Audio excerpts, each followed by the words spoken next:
સમી તાલુકાના દાદર ગામના અજમલભાઈ ચૌધરીના અપહરણ અને મારપીટ મામલે ન્યાયની ગર્જના। રાધનપુર તાલુકાના સિનાળ ગામ સ્થિત લાખણેશ્વર મહાદેવ મંદિર ખાતે ચૌધરી સમાજની ગાદી પર યોજાયેલા સમાજ સંમેલનમાં સમી તાલુકાના દાદર ગામના અજમલભાઈ ચૌધરીના અપહરણ અને મારપીટને મામલે ભારે રોષ વ્યક્ત કરવામાં આવ્યો। અજમલભાઈ ચૌધરીએ આરોપ લગાવ્યો કે બનાસકાંઠા જિલ્લાના દેવ દરબાર જાગીર મઠના અનુયાયીઓને તેમનું અપહરણ કરીને મારપીટ કરી હતી। તેમણે સમગ્ર ઘટનામાં નિષ્પક્ષ તપાસ અને કડક કાર્યવાહી સાથે ન્યાયની માંગ કરી। સંમેલનમાં સમાજના આગેવાનો એક સ્વરે જણાવ્યું કે જો અજમલભાઈ ચૌધરીને સમયસર ન્યાય નહીં મળે તો ચૌધરી સમાજ ગાંધીનગર સુધી ઉગ્ર લડત લડશે। રિપોર્ટર પ્રહલાદ ઠાકોર, પાટણ। જે પૂરા ગુજરાતને ખ્યાલ છે કે છેલ્લા 20 દિવસથી ચૌધરી સમાજની આન બાન અને શાન એવી પાઘડીના ન્યાય માટે આજે મહાપંચાયતો અમે કરી રહ્યા છીએ। આજે એ વઢિયારી પંથક અને જતોડા સમાજના સૌ અમારા અગ્રણીઓ, વડીલો, યુવાનો મોટી સંખ્યામાં અહીંયા હાજર છે। અલગ અલગ પરગણામાંથી પણ સમાજના અમારા અગ્રણીઓ, યુવાનો આજે આ મહાપંચાયતમાં હાજરી આપી છે અને અમારી એક જ માંગ છે, જે પ્રકારે હજારો કરોડો લાખો લોકોની શ્રદ્ધાનું કેન્દ્ર દેવ દરબાર મઠની અંદર અને મઠમાં વહીવટ કરનારા મહંત એક ચૌધરી સમાજની અદાવત રાખીને અમારા આગેવાનનું અપહરણ કરાવીને અને મઠની અંદર લઈ જઈને જ્યાં લાખો લોકોની શ્રદ્ધા છે એવા શ્રદ્ધા કેન્દ્ર ઉપર ઢોર માર મારે, નગ્ન કરે, બંદૂક ભીડાવે, જાનથી મારી નાખવાની ધમકીઓ આપે, છતાં પણ 5 દિવસ સુધી અમારી ફરિયાદ લેવામાં ન આવે, પોલીસ સ્ટેશન છાવરતું રહે અને ન્યાય ન મળે, એટલા માટે અમારે મહાપંચાયતો આજે અહીંયા કરવી પડી છે। પૂરા ગુજરાતે જોયું છે કે જે ઘટના ઘટી છે વખોડવા લાયક ઘટના છે અને એટલા માટે જે અમારી મૂળ ફરિયાદ હતી અને જે ફરિયાદ પોલીસે દાખલ કરી છે એમાં વિસંગતતા ઊભી થઈ અને એટલા માટે અમારે કાયદાકીય રીતે, સમાજની રીતે આ લડત લડવાનો અમારે વારો આવ્યો છે। બિલકુલ જે પ્રકારે થયું છે, પોલીસ કોના દબાણમાં કામ કરી રહી છે, પોલીસ શા માટે કાયદેસરની ફરિયાદ દાખલ ન થાય, મુખ્ય આરોપીનું નામ ન આવે, કોના દબાણમાં કામ કરે છે, આજે હું આપના માધ્યમથી પૂછવા માંગુ છું। પોલીસ શા માટે અહીંયા, પોલીસનું શું કનેક્શન છે થરા મઠ ખાતે, તે વારંવાર આવા કૃત્યોને છાવરવામાં આવે છે।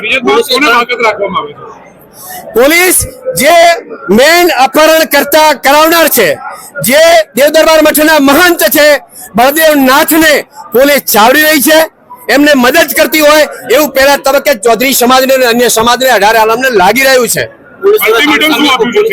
અત્યારે અમે 10 દિવસનું અલ્ટિમેટમ આપ્યું છે।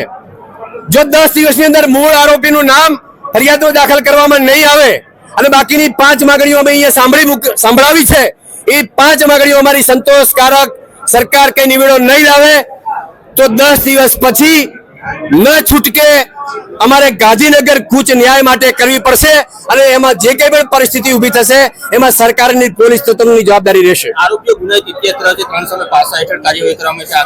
અગાઉ એક આરોપી પાસા એટલા માટે તો આજે કાયદા ગુજરાતમાં બે ચાલતા હોય એવું લાગી રહ્યું છે। મેં અગાઉ પણ કહ્યું છે કે કોઈ ગ્લાસ ફેંકે અને એને 307 જેવી પોલીસ ગુનાઓ દાખલ કરે, એને 6 મહિના જેલમાં રાખે, જ્યાં આખા ગુજરાતે ઘટના જોઈ છે। 5 દિવસ 20 દિવસ ન્યાય માંગવા પડે, આમાં 307 જેવી કલમો પણ લગાવવામાં નથી આવી। મારું નામ ભેમાભાઈ ચૌધરી। ન્યાયના માટે જે આ પ્રકરણ થયેલું છે 11 તારીખે 11/7 થી આજે 21 દિવસ થયા છે, મને જે ન્યાય નથી મળ્યો, જે બલદેવનાથ માટે એફઆઈઆર કરેલી હતી એ એફઆઈઆરની માલિમકાથી જે અમને નામ આડાવડું કરી અને મારા નામથી કાઢી નાખ્યું, ગોટાળા ચડાવ્યું છે। એ એફઆઈઆરમાં આ સમાજને મેં એમ બોલાવી હતી કે હજુ સુધી એફઆઈઆર થઈ નથી, એફઆઈઆરમાં એનું નામ નહીં દાખલ થાય ત્યાં ઘડી હું આ જપવાનો નથી। મારી માંગ એવી છે એક જ કે આ જે એફઆઈઆરમાં નામ એનું કાઢ્યું, એફઆઈઆરમાં નામ દાખલ થાય અને એને આરોપી તરીકે ઠરે એવી મારી માંગ છે। માંગ નહીં સ્વીકારે તો હું આજે ગાંધીનગર જઈશ, આવીને અમે દસ્તાવેજની ચાલન આવી રીતે ફરી ભેગા થઈ અને ગાંધીનગર રહી અને મારો ન્યાય નહીં મળે ત્યાં ઘડી મારી લડત આવી રીતે ચાલુ રહેશે। અમારે મેં નામ પહેલું મુદ્દામાં મોખરે નામ બલદેવનાથ નું લખેલું હતું અને એનું નામમાંથી કાઢી નાખવામાં આવ્યું છે, તો એનું નામ ફરી દાખલ થાય અને એને પોલીસ તપાસ કરી અને એને એરેસ્ટ કરી. મારે રાજકીય લેવલે કોઈ થતું એવું લાગે છે? ના, રાજકીય રીતે લેટર થાય એવું હું જાણતો નહીં. મારે ખોટી વાત કોઈ નહીં થાય. પોલીસ દ્વારા કોઈ પોલીસ દ્વારામાં ગમે તે થતું હોય, પોલીસ દ્વારા કર્યું છે એને ગમે તે પોલીસનો ઇશારો હોય. ઉપર કોઈનું રાજકીય દબાણ હોય? હવે પોલીસમાં ગમે તે રાજકીય દબાણ હશે તો જ આવું થતું છે, નકશો કેમ ના થાય? હા, મારું નામ ચૌધરી અજમલભાઈ પાનાભાઈ. ન્યાયનું સંમેલન યોજવાનું કારણ ન્યાય જ છે.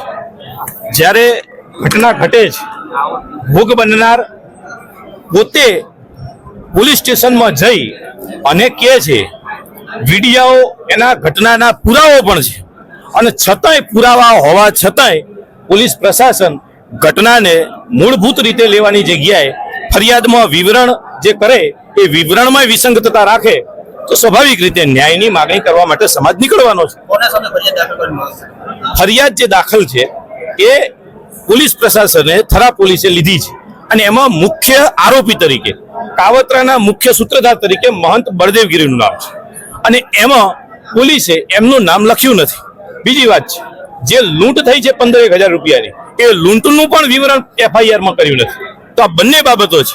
એટલે સમાજની માગણી છે કે મુખ્ય સૂત્રધાર જે છે એમનું પણ ફરિયાદમાં મુખ્ય આરોપી તરીકે નામ લેવામાં આવે, અને લૂંટ જે થઈ છે એ લૂંટને પણ ફરિયાદમાં દાખલ કરવામાં આવે. નામ નહીં લેવામાં જ આગળની રણનીતિ શું રહેશે? સમાજે નિર્ણય કર્યો છે 10 દિવસ પછી ગાંધીનગર કૂચ કરીશું અને ગાંધીનગરમાં બેસીશું. રાજકારણનું કોઈ પ્રેશર હોય એવું?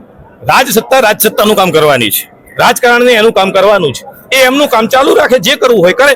અમે સમાજ સત્તા તરીકે, સમાજ તરીકે ન્યાયની માગણી કરીશું, અને ન્યાયની માગણી કરતા રાજકારણ કે રાજસત્તા ક્યાંય વિક્ષેપ કરશે, ક્યાંય વિષયો નવા ઉભા કરશે, તો સમાજ સત્તાને, સમાજ કારણને બરાબર જવાબ આલતા આવડે છે, અને અમે એ બરાબર જવાબ સમય આવે આપીએ દઈશું. સમાજના રાજકીય લોકોને કંઈક કહેવા માંગો છો?